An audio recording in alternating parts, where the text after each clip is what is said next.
Perkenalkan, kami dari kelompok 7 yang beranggotakan saya, ada Putri dan teman saya. Kita yang bisa, Saya Putri Mati, saya Putri Sari. Pada video ini, kami dari kelompok 7 akan membahas mengenai metode pembelajaran PKN. di sini saya akan menjelaskan tentang metode pembelajaran PKN kewarganegaraan. Nah, di sini saya ada metode pembelajaran pendidikan kewarganegaraan merupakan adalah salah satu cara atau metode untuk memudahkan guru menyampaikan materi PKN agar siswa bisa lebih paham mengenai konsep-konsep, nilai-nilai dan norma-norma moral yang dipelajari di dalam kewarganegaraan atau PKN. Selain itu, bisa membuat siswa mampu mengembangkan sikap bervariasi tergantung dengan ide mereka sendiri. Misalnya seperti yang diajarkan tentang karakteristik siswa, tentang psikologisnya, sikap-sikapnya. Nah, di sini ada beberapa metode. Yang pertama adalah metode ceramah.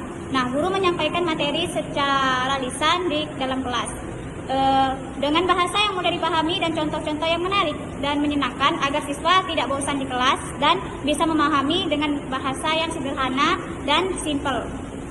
Terus selain itu, metode ceramah ini cocok untuk menyampaikan informal, faktual, atau konsep dasar. Misalnya tentang nilai-nilai terlebih dahulu atau tentang karakteristik.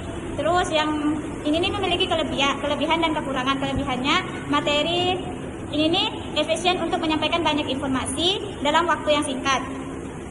Kelemahannya tuh siswa cenderung pasif dan kurang interaktif. Jadi metode ceramah ini kita bisa menyampaikan semua materi dalam waktu yang singkat, namun tidak membuat siswa lebih aktif dan interaktif untuk mengembangkan ide-ide kreatif mereka sendiri. Nah, yang kedua tuh ada yang namanya metode diskusi. Nah, di sini guru mengajak siswa untuk bertukar pendapat tentang suatu topik, meningkatkan keterampilan berpikir kritis, analisis, dan komunikasi. Nah, ini yang diskusi ini mereka bisa lebih aktif dan interaktif untuk menyampaikan pendapat. Misalnya, bagaimana tanggapan kalian ketika melihat seorang teman dibully? Apakah mereka memiliki rasa empati atau tidak? Nah, nanti mereka menyampaikan pendapat mereka. Jadi kayak begini, misalnya ada satu anak yang menyampaikan bahwa oh itu tidak boleh bu, karena itu bisa merusak mental dan itu adalah perilaku yang tidak baik. Nah, itu merupakan salah satu contoh dan diskusi. Yang kedua itu ada metode proyek. Siswa diberikan proyek yang sangat relevan. Misalnya kampanye tentang hak asasi manusia. Nah, di sini guru menjelaskan bahwa tentang hak asasi manusia, hak-hak dan kewajibannya sebagai warga negara misalnya, atau hak yang dimiliki oleh warga negara. Baik, selanjutnya yaitu ada metode problem based learning atau PBL adalah metode pendekatan pembelajaran yang berfokus pada pemecahan suatu masalah yang sering dijumpai pada kehidupan nyata. Dalam PBL, siswa dihadapkan pada masalah yang sempurna yang berhubungan dengan materi pelajaran. Nah, hal ini mendorong mereka untuk melakukan penelitian dan kolaborasi dalam sebuah kelompok. Prosesnya meliputi yang pertama yaitu ada penyajian masalah, yaitu memperkenalkan masalah yang menantang. Dan yang kedua itu ada perencanaan strategi, yaitu merencanakan langkah-langkah dari penyelesaian tersebut. Yang ketiga itu ada kolaborasi, yaitu bekerjasama dalam kelompok untuk menyelidiki sebuah masalah.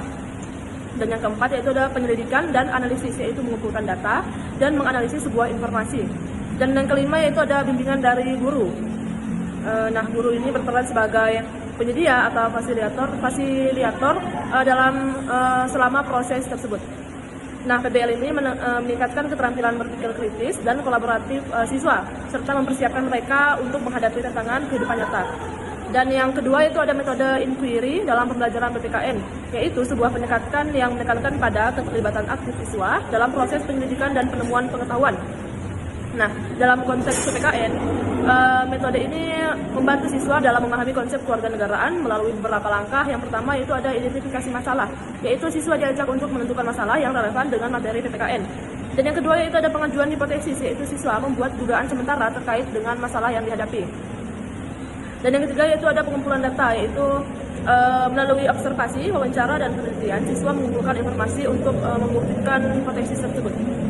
Dan yang keempat yaitu ada analisis dan refleksi. Nah, siswa menganalisis data yang didapatkan dan merefleksikan hasilnya. Baik, di sini saya ingin menjelaskan tentang metode simulasi. Nah, metode simulasi adalah teknik pembelajaran yang dimana melibatkan siswa untuk lebih aktif bermain peran. Nah, dalam metode ini, siswa itu diajak lebih aktif untuk memerankan tokoh atau melaksanakan aktivitas yang menyerupai kondisi nyata. Nah, misalnya seperti simulasi pemilu, rapat organisasi, atau situasi konflik. Nah, tujuan dari metode tersebut yaitu membantu siswa itu lebih memahami konsep, terus juga bisa mengembangi keterampilan siswa. Nah, adapun kelebihan dalam metode tersebut membuat pembelajaran tersebut itu lebih menarik, terus juga bisa membuat siswa itu lebih aktif di dalam kelas, terus juga mempermudah pemahaman konsep abstrak. Nah, adapun kekurangan metode tersebut yaitu tidak semua materi itu cocok untuk disimulasikan, terus juga membutuhkan persiapan antara guru dan siswa, terus juga membutuhkan waktu yang lama untuk melaksanakan tersebut. Nah, selanjutnya saya menjelaskan tentang metode studi kasus. Nah, metode studi kasus yaitu adalah pendekatan pembelajaran yang dimana menggunakan kasus nyata sebagai bahan analisis siswa. Nah, dalam metode ini, siswa itu diminta untuk memahami, menganalisa, atau memberikan solusi terhadap kasus yang diberikan. Nah, kasus tersebut itu bisa terkait dengan permasalahan yang relevan, seperti isu sosial, ekonomi, ataupun hukum. Nah, adapun tujuan dari metode studi kasus ini untuk melatih siswa berpikir kritis. Ini saya akan menjelaskan tentang metode VCT, yang itu metode ini merupakan pembelajaran yang bertujuan membantu siswa untuk menggali, memahami, dan juga mengklarifikasi nilai-nilai pribadi mereka.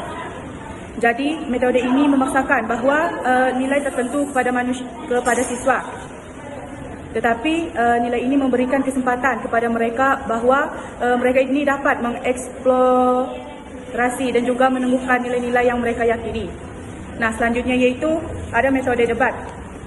Metode debat ini merupakan salah satu teknik pembelajaran yang mana teknik ini melibatkan diskusi terstruktur antara dua kelompok dengan pandangan yang berlawan.